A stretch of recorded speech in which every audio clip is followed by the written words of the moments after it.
always, sometimes people are like, oh, we need, millions of dollars for this game. Even if it looks amazing, or I'll be like, okay, yeah, that's probably not for us, Yep. just because it's too big. Or if it's too small, then that's also kind of interesting, right? Like it's like, oh, this game is gorgeous, and you're only asking for what? How? This much?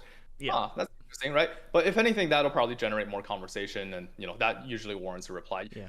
I I'll be think more honest. times than not, dude, especially with my audience, just because I know they probably think like me. They feel like imposters. They feel they're self-deprecating. Is that the word? Self-deprecating. So they feel small, and so what they do is they undervalue their project. And again, guys, I'm talking about me. I just know you guys follow me because we're all very similar.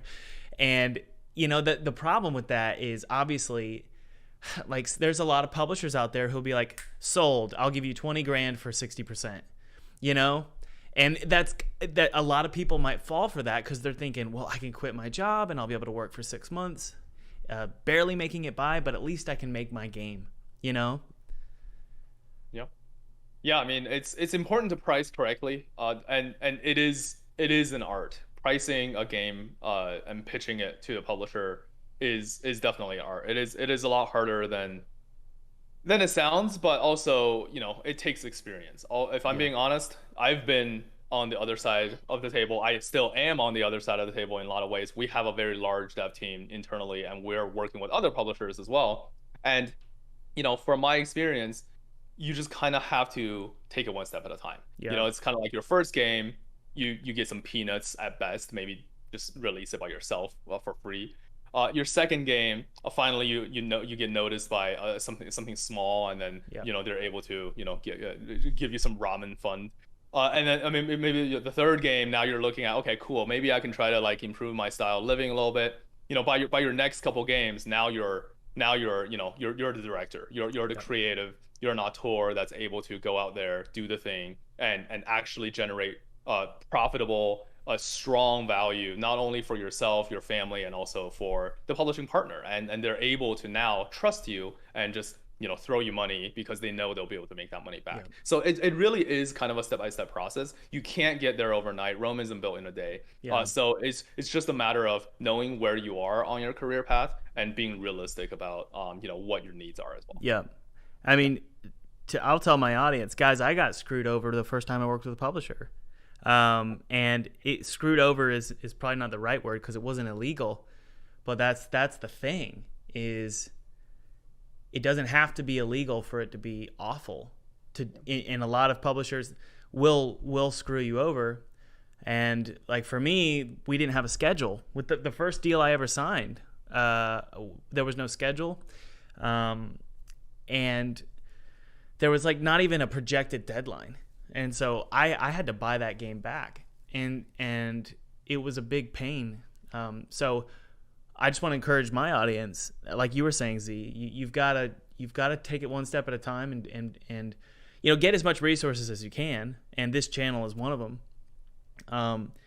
But ultimately, it takes time to figure out exactly what you should price your game at, and I'm still figuring that out because sometimes I'm like, is this $1 million game, or is this $100,000 game, or is this a $60,000 game? Like I have no idea. And so what I've learned to do is reach out to the people who I've worked with in the past. So reach out to you on Discord, reach out to Kevin, who's one of your business partners.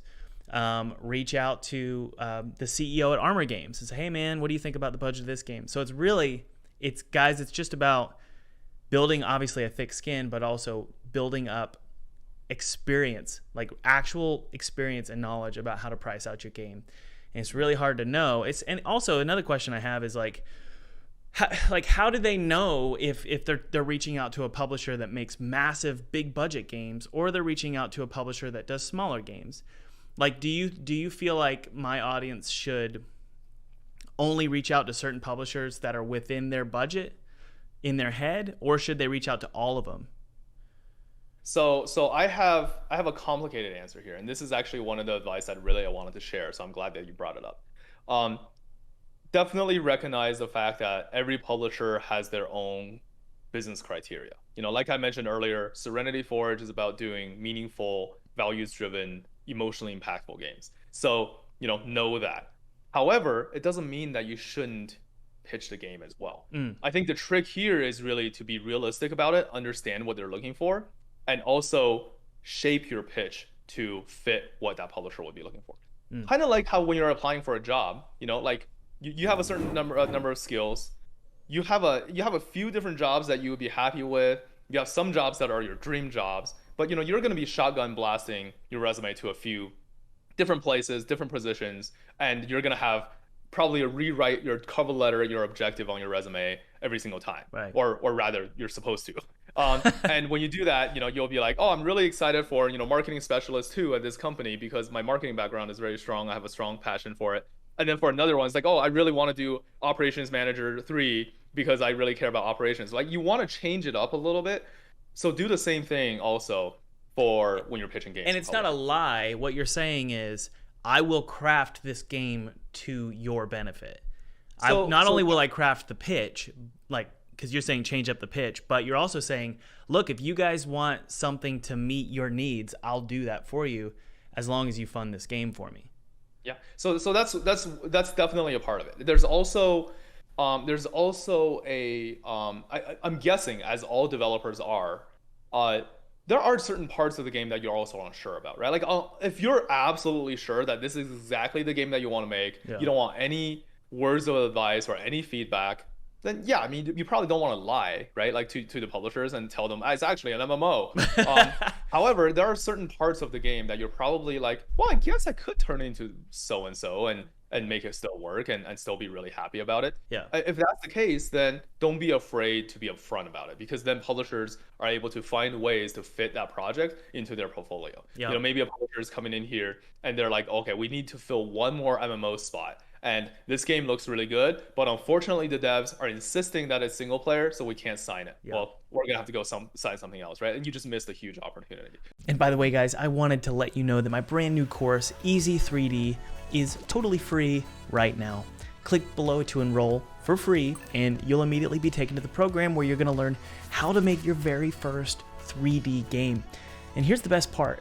You're gonna do it fast, and you really don't need to know anything about Unity or code or 3D modeling. It's really kind of easy, and it's totally free. Click below to make your very first 3D game. I can't wait to see you succeed.